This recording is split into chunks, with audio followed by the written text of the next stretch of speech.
Welcome to Explore Your Enthusiasm with me, Tara Swiger. This month we are rebroadcasting the most popular episodes ever. Today's episode is a quickie about letting go of your fear of disapproval. And you know what? The most popular episode ever that we played last week was about not seeking approval. And I think this is something, the reason why these are the most listened to is because this is something we all need to hear over and over. I know I certainly do. So thank you so much for listening, for sharing, for telling me what your favorite podcast episodes are. You can share this on your own Instagram by taking a screenshot of you listening right now or of you watching. Show me what you're working on. Make sure you tag me. I'm at Tara Swiger on Instagram. And hey, since this is a short episode, you've got a couple extra minutes, go leave a review. Wherever you listen to this, whatever podcast app you use, leave a starred review and write something so other people know why you listen and how it helps. And if you're watching on YouTube, give it a thumbs up, leave me a comment below. Be sure you've subscribed so that you don't miss the upcoming episodes and you don't miss the new episodes that I'll be back with at the beginning of September. Thanks so much for listening and enjoy this. Are you unsure of your next step or kind of stuck because you're afraid of the reaction you're going to get from your audience? Are you holding back what you really want to do because you are trying to avoid the rejection or because you're really seeking their approval and acceptance? Yeah, me too. Welcome to Explore Your Enthusiasm, episode 182 with me, Tara Swiger.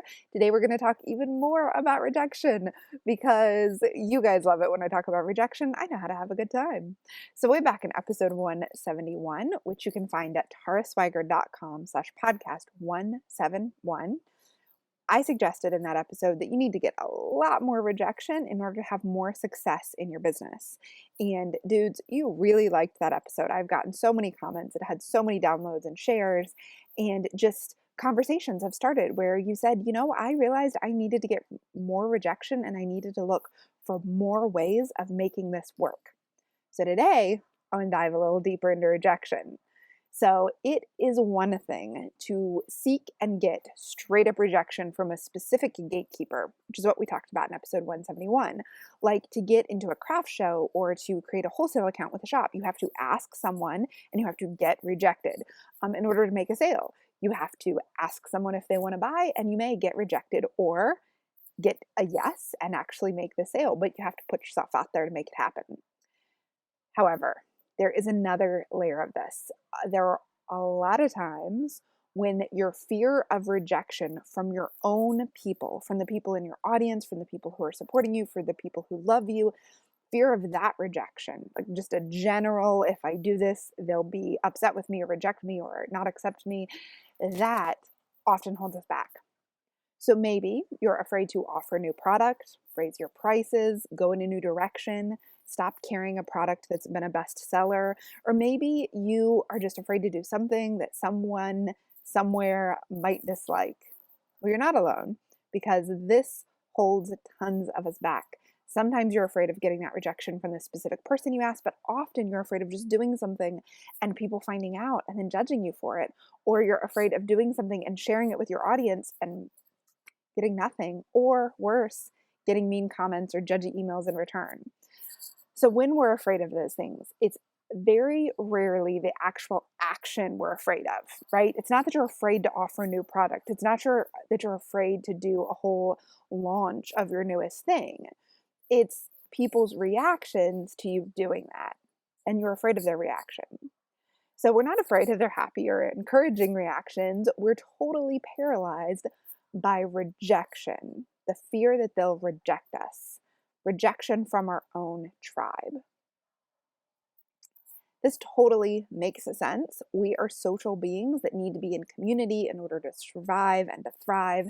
And we need to get love and acceptance in order to be able to lead a happy life, in order to feel fulfilled and to feel creative. We need love and acceptance in our life. So it makes sense, total sense, to be afraid of losing that. The problem is that we don't need love and approval and acceptance from everyone in order to survive and thrive.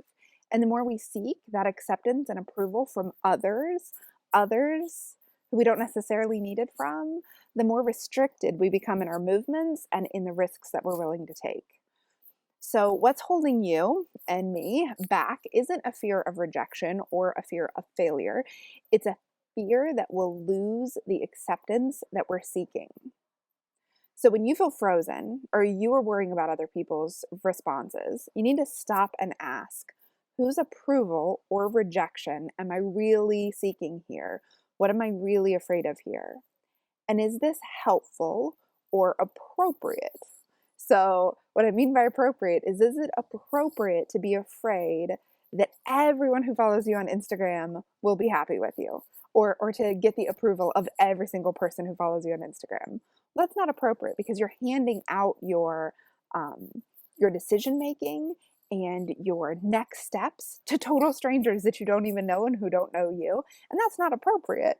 It's appropriate to seek love and belonging from those who care for us mutually and who we care for and who we know and have decided to let into that circle of people whose approval and acceptance and belonging matters to us. So I'm just going to tell you, getting approval and acceptance of everyone in your audience, it's not possible. It's just not.